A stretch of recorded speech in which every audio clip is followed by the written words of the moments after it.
we, positive, neutral, and negative, come from our limitation of awareness? Or are there any beings in consciousness in the universe that see existence not in a positive, negative, or neutral perspective? The positive, negative, neutral perspective is inherently built into all levels of all that is, except all that is can experience the totality without differentiation between those particular energetic aspects. And is there a device in nature that has recorded human history? And will it simply download information into the user's brain, or set up a carefully curated images and videos to help elucidate some ideas? And is there such a device? Quartz crystals that have been exposed to various cultures throughout human history can absorb and record information that can be extracted and downloaded by those sensitive enough to calibrate their own vibration in alignment with the vibration of that crystal's information. This is a permission slip that exists within you because the earth itself, in a sense, is a giant recording crystal of all human history. And will it be quick, or will it take years to understand even a small event in history, depending on, how abundant the images are? Well, that depends on the person and their capability and the need for them to know certain things now or later. You have to take it on an individual basis. Is that phenomenon similar to what Daryl experiences when he, in a sense, downloads information, say, from you, and then it takes time for it to unspool in his consciousness? Yes, it is similar. Because all information is available now, but you will only receive what is relevant for you. And you will receive it in the way that, again, is determined by the process you believe is necessary for you to get every moment, every morsel, every ounce of enrichment that you believe is necessary for you to experience the fullness of physical reality. So you must trust the timing of how it unfolds. And you say that our consciousness creates our reality, and all the tools and techniques for things like healing are permission slips. Yes. In that case, why in our drug trials can we measure efficacy above and beyond a baseline placebo effect? Because you believe that they have greater efficacy. It's still about your belief system. Even though the placebo is enough to circumvent someone's belief system because they believe it can, because they believe it's something else, that's why you're seeing the real efficacy in the actual materials, is because collectively you believe that, at least for most people, it is more efficacious. Thank you. Remember, even though your conscious mind may not know what you're being given, part of you does. And a lot of it has to do then with our tie-in to the collective consciousness, our belief in physics as they exist on this planet, Yes. etc. Yes. And can you clarify the difference between when you say you cannot perceive what you're not the vibration of first, and just because you can neutrally observe a reality you don't prefer, that doesn't mean that you are in or affected by that reality unless you choose to match it? Yes. This may seem to be a contradiction, but it's not. You have to again look to the definition. You are perceiving other realities, other vibrations that are not completely vibrationally compatible with you, but you are still in alignment with the idea collectively that you'll be able to see differences and different vibrations for a while. So there's a larger overarching definition that says you are vibrationally compatible with seeing differences, even ones that are not vibrationally compatible with you. So you have to look to the different levels of the collective agreement about what is possible for you to align with, but you can observe those things from a neutral position if you wish. It's still included in the overall vibration of allowing you to perceive vibrations and choices that are not compatible with what you prefer. on a larger scale. So, for example, now with the war happening and us seeing images and information on television, videos, etc., Yes. and recognizing that that is actually happening, but attempting to apply the glass wall, I guess, idea to the Yes. circumstance without at the same time being in denial of what Yes. is happening. Yes, it's a balancing act, and it gives you the opportunity, again, to be a living example of what others may choose if they so desire. This is also another example of what we have talked about before, about saying that just because you attract something into your reality and can observe it doesn't mean it's a one-to-one reflection. Some individuals may have more issues than others, and even though they may attract themselves into your reality and you attract them into your reality yourself as well, the idea is not necessarily absolutely a one-to-one reflection of whatever it is that the issues are they're facing, as opposed to why you are experiencing their existence in your reality too.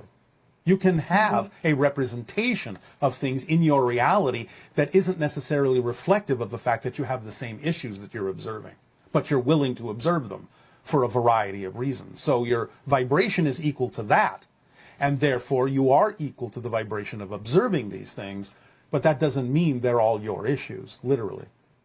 What about the individuals that are actually experiencing it in their reality? How do they apply the idea of the glass wall? Or does that mean that it is their reality? I mean, obviously, it's very real for them. Well, yes, but it's also slightly different, because they're not necessarily seeing the same reality as the ones who are in, shall we say, invading. They're seeing a slightly different reality, even though they are willing to participate in some degree on a higher level to the idea of the experience. What they perceive to be the idea of the outcome can be very different, and therefore that's a different reality. So is there some advice for individuals that are experiencing extreme stress, extreme distress, and how to navigate such a, Earth appears to be an extremely challenging place to be. It is. When But that's the you whole point. recognize this whole Yes. scenario. But again, that's the whole point of why you chose to be where you are, to function as living examples for other choices that can be made, and to choose what you do and don't prefer to have in what you call your futures, by shifting to different versions of Earth that contain different experiences that are more reflective of what you prefer. But sometimes you choose to go through a process to demonstrate the ability to choose something else. And you rely also upon the others in the reality that you are sharing them with to also provide other ideas, other pathways, other solutions, other choices. Remember, this is a collective agreement. On that level, even though individuals may be experiencing different things, you still have the collective ability to all share new ideas about how things can shift and work out and go down different avenues and paths. And again, all of this navigates you to the different versions of Earth that remain vibrationally compatible with the vibrations you're giving off, so that everyone gets an example. Everyone gets a lesson of different things they could choose based on the consequences of the choices they are making. And we have seen with human beings that in times of great, horror, I guess, as what we're seeing, that the human spirit and the ability to surmount these kinds of things and do amazing things in response to Yes. great terror Yes. is part of what we've been endowed with as our capabilities. Look to the positive things that have happened because of the situation you're calling negative. That's the key. Look to what this is causing others to do that can be considered a unification, a bonding, a positive experience. So many may choose to attract upon themselves situations that appear horrific in order to actually demonstrate that they are strong enough to do so, to give others the time to bond together in more positive ways that is important for the entire world. Because our history on Earth has been filled with war forever. No, And not so much, forever. Only well, the okay, history you're aware of. okay, so only the history that we're aware of, we're able to see this amazing amount of war that has consistently gone on through the ages here. And so is this part of our transformation into society that will no longer choose that as an expression? What do you think? I do believe that, yes. Then that's And the earth you will wind up on. so But you I still feel have to act as an example of what the behaviors are that are representative of that particular world in order to navigate yourself to that version of Earth. But you're using what is going on in this version to navigate to a different version and be a living example of how others can do so as well. So it's important to feel a lot of gratitude to every person that is going through this, and also to recognize that by taking action in a direction that's supportive of the individuals that do not want war in some form or fashion, and contributing to the overall transformation of our planet, that this is the way that we can navigate this particular period in our history. Yes, it's just that you've been used to creating extreme situations before you will allow yourself to wake up and change. This is no exception. Um, And remember what we've said about the rubber band effect. The extreme situations you're creating are representative of pulling the rubber band very, very far back into darkness, into negativity. And again, you can use the pressure of that pullback in its extreme form to finally snap forward when you really let all of that go much farther and faster into the light. Because in a way, it does seem like the people of the planet are recognizing that they don't want war anymore. Yes. More and more. Yes, but they have to actually make choices that are really indicative of that. And not just give it lip service, as you humans say. What happens when someone has completely fulfilled their soul contracts and completed their area and themes of exploration? At that point, does the soul just choose a new theme of exploration? Now, we invite you to join us in a meditation in a relaxed way. Let go of the cares of the day. Breathe deeply. And allow yourselves to drift into an understanding of the difference between guilt and responsibility. Allow yourself to understand that any time you feel, and you may feel it now if you wish, that rush of alignment energy that flushes your face, either with anger or guilt or shame, it is simply that rush of energy that you allow to be your signal to yourself that you may be drifting out of alignment, may have shifted out of alignment with your true core vibration, or the recognition that what is being presented to you is out of alignment with your true vibration. It can work in both directions.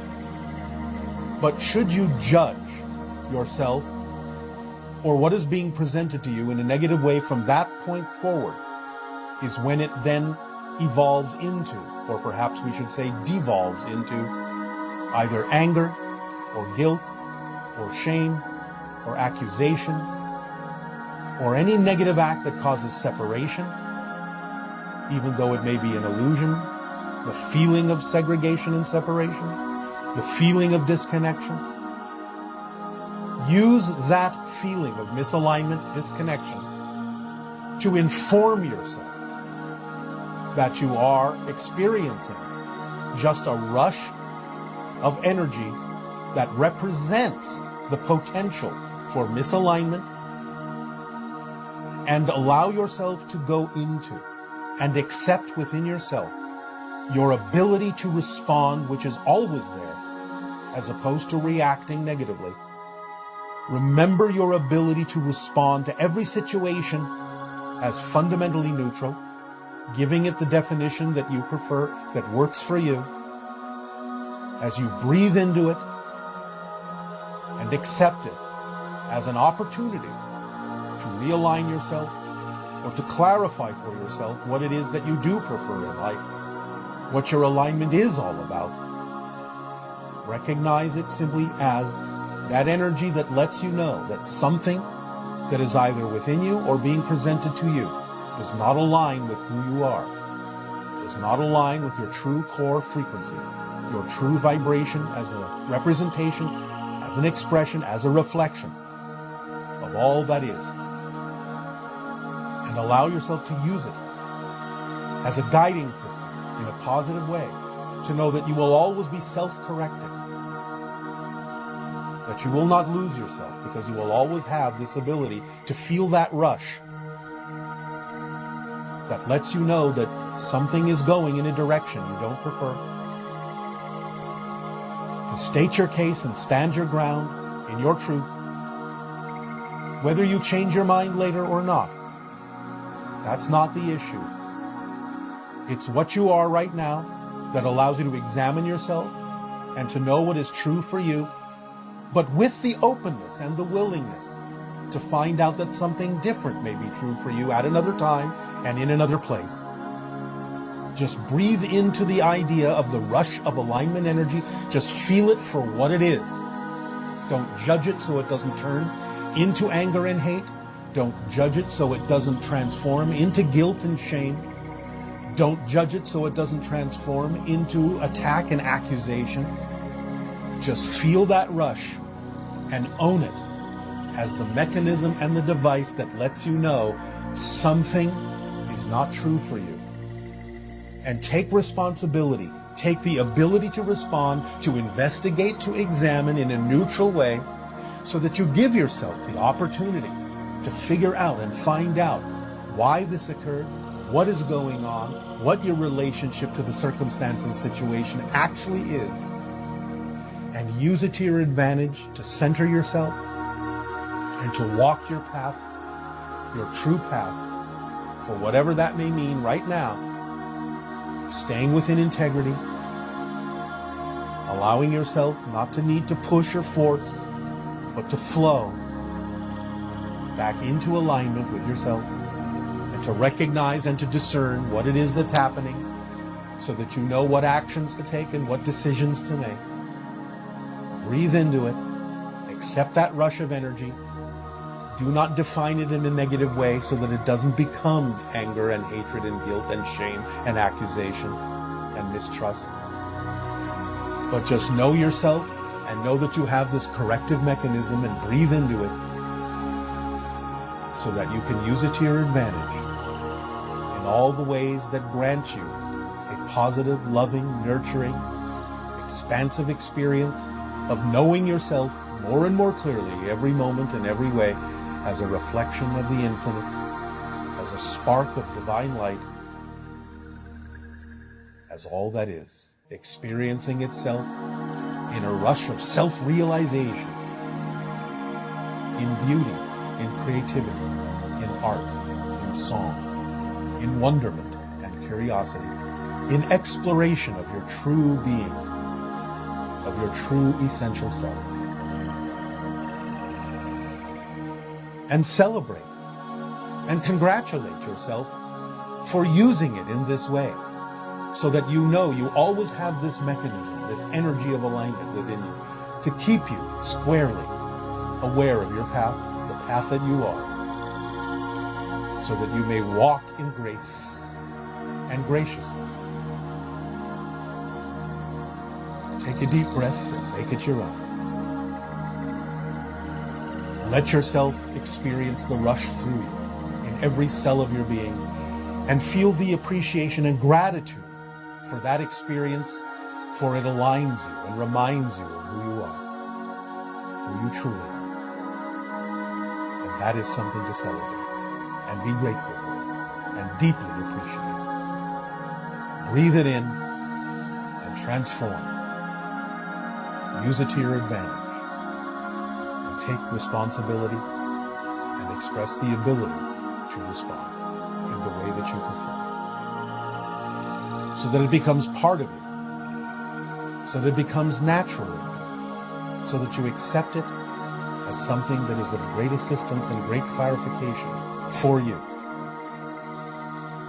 Breathe it in and feel that rush and feel it settle into every cell and every nerve as a reminder, as an awakening, as a brightening of your inner light.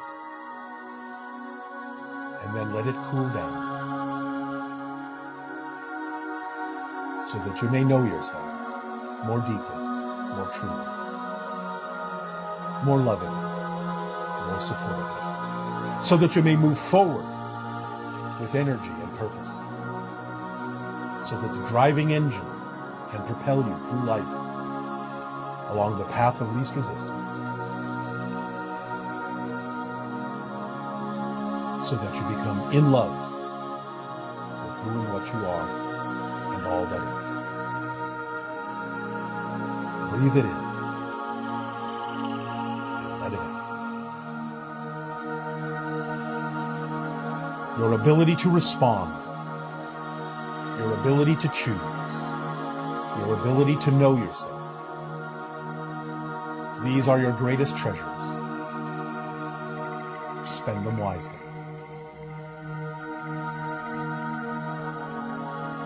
We thank you for allowing us to share this with you this day of your time. Our unconditional love to you all. And we bid you an exciting day of exploration and play. Good day.